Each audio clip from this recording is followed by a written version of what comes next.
甄嬛传》和《如懿传》的嫔妃当中相似度最高的是哪两位？当然是《甄嬛传》中的安陵容和《如懿传》中的海兰啦。她们都有一个共同点，身世不好。安陵容呢是有一个渣爹和一个小门小户的出身，海兰是被家里卖了，但是不幸碰上扎龙喝醉酒，而且后来两个人在皇帝的后宫也都是属于被欺负的存在。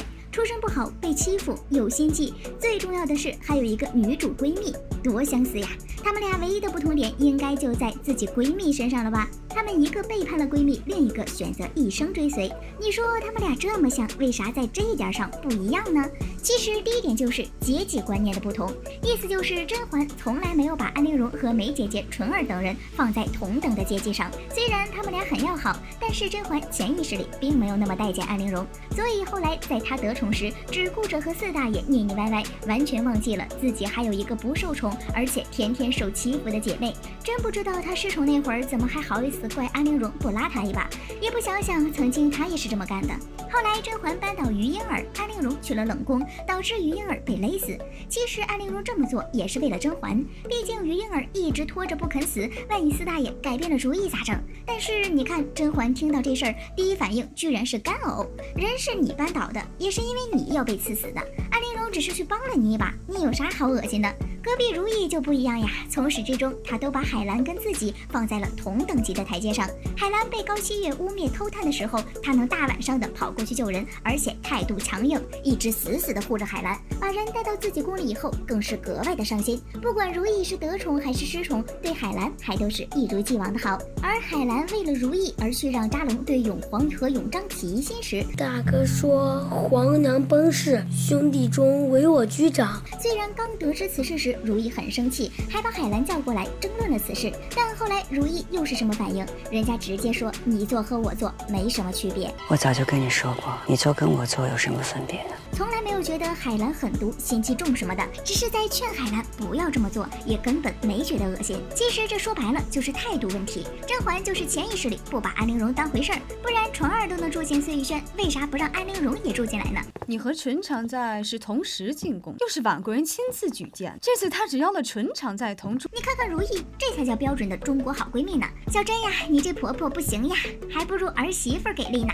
甄嬛和如懿最大的区别是啥？性格相差太大，难怪婆媳关系不好处啊。他们的性格差也导致了安陵容背叛和海兰追随。我们都知道甄嬛和如懿对待他们的闺蜜态度完全是不一样的，但是大家知道为啥不一样吗？其实甄嬛除了没把安陵容放在眼里之外，性格原因也占了很大一部分比例。甄嬛这个人整体透露出的气质就是理性，习惯了有事自己担，但在别人遇到事的时候也会选择明哲保身。我们就拿甄嬛和果子狸和眉庄贾韵这两件事来举例吧。当初眉庄贾韵被发现，甄嬛虽然也为她求情，但是眉庄被禁足后，她干的第一件事是什么？是贿赂方若。在大家都以为甄嬛一定会为眉庄求情的时候，她沉默了。越是这个时候，我倒越不敢劝，只能等皇上消消气儿，再慢慢筹谋。这情形，小主要自保也是对的。当然，也并不是说她的沉默是错误的，趋利避害是人性根本，没什么好说的。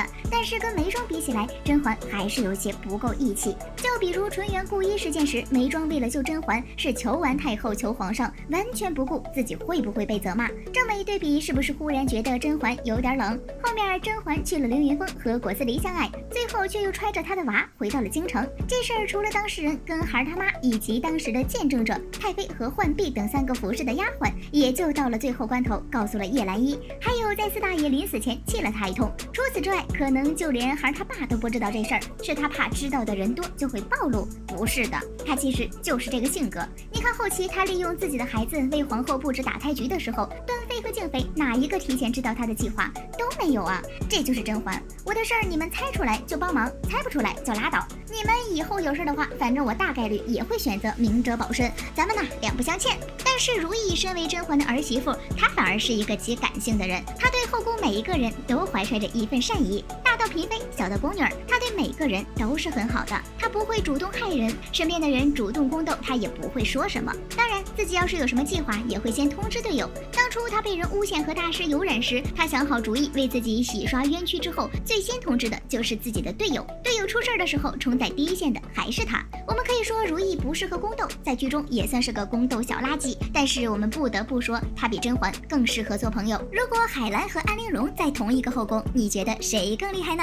大概海兰可以秒掉安陵容吧，因为安陵容最大的致命点就是自卑，海兰却从来没有自卑过。安陵容自卑的点其实不只是家世不好，她的自卑来源于原生家庭的不和，本来自己的家世就不好，她在自己家里的地位还不咋地，这就导致了只要有人说她家世不好，她就会想到自己的家庭不只是小门小户这么简单。本来安陵容就是玻璃心，进了宫之后被夏冬春刺激的更易碎了。可是，在后宫这个地方，家世尚可的甄嬛，在不受宠的时候都能被人踩一脚，就更别说家世不好的安陵容了。别人那是想欺负就随便欺负呀。在这种环境下，安陵容早就有了黑化的倾向，而甄嬛受宠之后没有帮她，她嘴上虽然没说什么，但心里到底也是有意见的。再加上后来宜修又不停地挑拨她和甄嬛等人的关系，纵然有婉贵人这样的姐妹，可她深得恩宠，恐怕也不能时时顾及到你。今天的事，好在有人告诉本宫。问娘娘一句，是谁？自然是与你亲爱的姐妹啊。安陵容心智不坚定，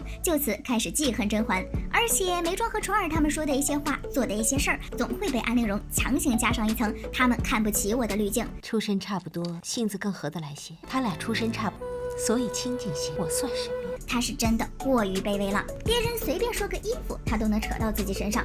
海兰小宝贝儿虽然出身也不好，但是并没有安陵容那么自卑，也不像他那么心智不坚定。前期除了如懿，别人都多多少少的在针对海兰。秦公公，快把海常在的香包给他，别像本宫苛待了他似的。但是海兰并没有因此黑化，她反而不在乎别人的看法，毕竟她还有一个如懿姐姐处处为她着想。海兰也能分得清什么是真心，什么是假意，所以从来不会给如懿的行为加恶意滤镜。如懿给她送炭，拨给她丫鬟，她都不会往歪处想。如懿得宠的时候，海兰也是真心为她高兴，甚至还会躲着扎龙。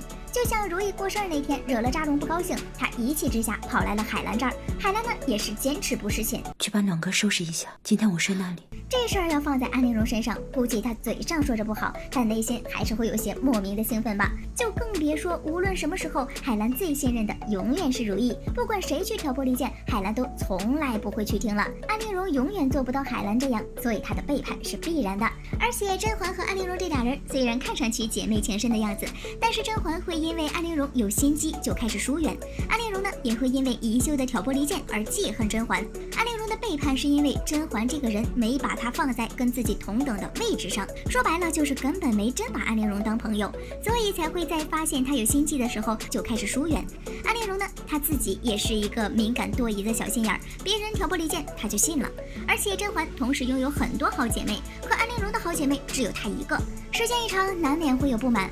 而海兰没有背叛，是因为如懿本来就是真心对海兰的，而且最重要的是海兰本人并没有疑心病，也一直相信如懿，所以这么一看，安陵容的背叛根本就是板上钉钉的。